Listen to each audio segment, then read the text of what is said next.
даяр бетон менен фундамент куйган арзан чөбү же усталарды жалдап кол менен куйган арзан чөбү, ошо тууралуу мен силерге маалымат берейин. Ошол Алтын Казык стройдон кандай кылып бетон алабыз, кимге чалабыз айтып койчу деп мага көптөр чалды. Видеонун аягына чейин көрүп туруңуздар. Аябай эң пайдалуу, кызыктуу маалыматты силерге берем. Мен азыр Эсен досумдун Алтын Казык бетон заводуна келдим. Туугандар, ушул жерден силерге бетондордун бааларын жана колго куйган салыштырмалуу баардыгын эсептеп бул кагазга жаздык. Досум, карьериңди, заводуңду, бул бетон заводуңду да көптөр көрө элек болуш керек, маалымат жете элек болуш керек. Жалпы элге колдон келсе жакшы маалымат берели. Азыр туугандар, биз кагазга жазып эсептедик да, баягы 10 фундаментти ортосунда бир капиталкасы менен колго куйса канча акча кетет, даяр бетон алып куйса канча акча кетет. Ушул тууралуу маалымат берели. Азыр биз эсептедик, 10 куйганда, колго куйганда бир капиталкасы менен 20 куб бетон кетет экен, туурабы? Эгер колго куйса деле, даяр бетон алса деле. Эми колго куйганда 128 мешок 475 сомдон 60.800 сом болду. 40 тонна шебен ала турган болсо 450дөн 18.000, доставкасы менен 4.000, жалпы 22.000. Бетондун эле расходун ала турган болсок 83.000 чыкты да. Эми кара досум, колго куйдурганда бир күндө куя албайт да буну, туурабы? 2 күн, 3 күндө куят. Ортодогу Апаловкага кеткен разницаны эсептедик. Усталар бир дегеле 10.000 сомдой көбүрөөк алат. Кол менен куйганда кымбатыраак куят. Ооба, колго аралаштырганда бел кетет, күч кетет, күн кетет, ошого бир жок дегенде 10.000 сом кымбат алса керек, туурабы досум? Андан кийин ал усталарга тамак ашын бересиң, 2 күн, 3 күн. Ошондо разницасын эсептеп көрдүк туугандар. Жумушун эсептебегенден тышкары болгону баягы 2-3 күн простой туруп калгандын Апаловканын акчасы, бетономешалканын аренданын акчасы, усталарга берген тамактын акчасы кой союп бересиз, туурабы? Ортодо баягы мешалка сынып кала турган болсо аренда алган, аны да төлөп берип калышы мүмкүн дегендейчи. Кыскасы, эгер туугандар колго куйдура турган болсоңуздар 106.000 сом акча кетет экен да. Туура. Эми караңыздар. Бул жерден сенден даяр бетон ала турган болсо 20 кубка болгону 86.000 сом төлөйт. Шаар ичинде доставкасы менен апарып куюп берип коет. 200 марка. 200 марканы. Ошондо 200 марка канча болуп атат кубу? Баалар да түштү, анткени буга чейин границаларда жабык болуп аткан. Киргизбей аткан. Андан кийин азыр Кудайга шүгүр границаларды кайта ачкан себептүү биз бааларды түшүрүп, азыр мындай айтканда ыңгайлуу баа менен берип атабыз. Баасы ошондо канча болуп атат ошондо? 4300. 4300гө түштү 200 марка.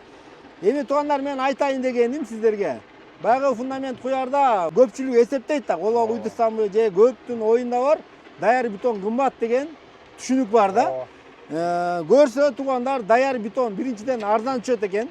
Экинчиден бул качествосы аябай жакшы болот, туурабы? Колго куйганда туура чыгат да. Туура чыгат. Колго куйганда туура марканы чыгара албай калышы мүмкүн, Чыкпай да калат, көбүнчө чыкпай калат да. Цемент баягы күрөк менен кол менен көп кетип калат, аз кетип калат. Баягы 2-3 күндө куйганына байланыштуу ортодо холодный стык деп коет, жакшы кошулбай. Бири-бирине бетон кошкондо, мисалы, бүгүн куйдуң, эртесин дагы куясың да, ошондо кошулган жерлер эртең стык болуп калат. Ошого стыктар эртең ажырап кетиш мүмкүн да. Бу да барат 3 саатта жалпы токтобой куюп берип коет да, бир куюлуп калат. Бир куюлуп калат да, бир целый болуп калат. Жакшы экен. Эми караңыздар туугандар. Дагы бир колго куйдургандын бир нюансын айтайын да сиздерге. Баягы бир ээн жерге апарып куя турган болсоң, аерге цемент түшүрүш керек. Цементке контейнер же болбосо бар аны кайтарышың керек, туурабы? Кээ бир жерлерде урдап кеткен жокпу деп дагы переживать этесиң, агачы, туурабы? Даяр бетон алгандын чынында эле пайдалуу плюс жактары көп экен деп атам да. Эми бул видеону тарткан себеби да ошо да, анткени элдер көбүнчө ойлойт кол менен куйган бул эме арзан деп. Жок. Азыр кымбат болуп калган. Анткени кап менен келген цементтер кымбаттап кетти. Силер расходный арзан аласыңар, туурабы? Расходный арзан алабыз. Анан кийин КамАЗдын доставкалары кымбат болуп кетти, жеткирүүсү. Кум өзү кымбаттады, көп нерсе кымбаттады да. Усталардын акысы кымбаттады. Илгери мурун арзан болчу. Бирок бүгүнкү күндө кымбатка туруп калат. Ошону биз дагы мындай элдерге видео кылып, ошо билдирүүнү кылып коеюн дегенбиз да. Туура досум. Өздөрү деле эсептеп көрсүн. Өзүңөр деле эсептеп көрсөңүздөр болот. Эми баарыбыз эле бала чакабызга участокко алып берип, там салып берип, баардыгынын оюнда бетон деген маселе бар да. Эгер ким фундамент коям деп турган болсоңуздар, ушул Алтын Казык бетон заводунун номерин калтырабыз чалсаңыздар болот. Цементтин дагы 200 маркадан тышкары кайсы маркалары бар? 100 маркадан, стяжкадан баштап 4 маркага чейин бар.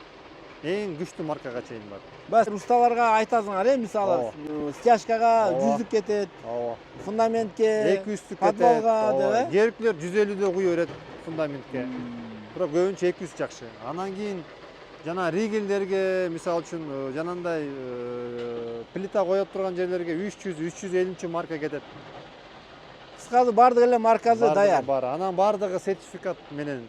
Сертификаттар бар. Бишкектен арда постоянно өтүп турабыз. Лабораториядан. Лабораториядан. Жакшы экен. Мисалы заказ кыла турган болсо адамдар кандай кылат? Чалса эле даярбы же алдын ала заказ береби? Жок, биякта атайын кабылдамага чалат да. Анан кабылдама ошол жерден анан кийин алар менен сүйлөшүп, убактын коюп берет да. Канча күн алдын чалыш керек? Ошол убакытка тиги өзү дагы даярданат. Мисалы үчүн апаловкасын дайындайт, жер пайын казып, апаловканы орнотуп, ошого чейин булар менен убакытты белгилеп алышат да. Канча күндө заказ даяр болот? 2-3 күн. 2-3 күн алдын чаласыздар туугандар. Бизге ушундай метрин айтсаңыздар, кубун эсептеп беребиз деген, туурабы? Булар очередке туруп кое бересиздер, апаловканы орноткончо очередиңиздер келип калат да, чалсаңыздар шаар ичи жеткирип берүү акысыз. Эгер айылдардан чалып калды да кандай болот? Айылдардан чалса ага кошумча биз жеткирүүсүнө бир аз кошобуз да. Бир азын канча мисалы? Жакын айылдарга 1000ден 5000, 6000ге чейин. Миңде алыс айылдарга 5-6 миң болуп кетет, Кыскасы таластын бардык жерине жеткиресиңер. Негизи канча миксериңер бар, мисалы, жетишеби ушунчо миксериңер? Бүгүнкү күндө бизде 8 миксер бар. 8 миксер. Жакшы көбөйтүп койсуң, көбөйтүп калды. Жакшы экен. Ана кышында иштей бересиңерби, кандай болот? Кышында да куябыз. Бирок өтө суукта куйбайбыз, анткени өтө суукта куйган болбойт да. Антифриз кошуп куйсуңар эле. Антифриз куйса болот. Антифриз эгер заказ кылып иш токтобой турган болсо, антифризин алып берет, куюп бере бересиңер, жакшы экен. Эмелерди да чыгарып атасыңар да, шебен, кум, шагыл, мына Еврокум көргөндө мына завод иштеп атат. Завод уже 6-жыл иштеп атат. Баалары кандай? Шебендин, кумдун? Баалары 400 сом, 500 сом, 350 сом.